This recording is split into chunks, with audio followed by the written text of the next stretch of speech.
Hi everybody! This is Miss BLG Barbie Babe. So for today's video, I'm gonna share to you etong mga kakanin na nabili ko po sa Imus Market. Napadaan po ako sa aking suki.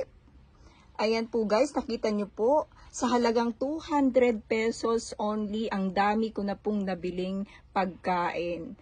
Ayan, nakita nyo po, meron pong suman, kasaba cake.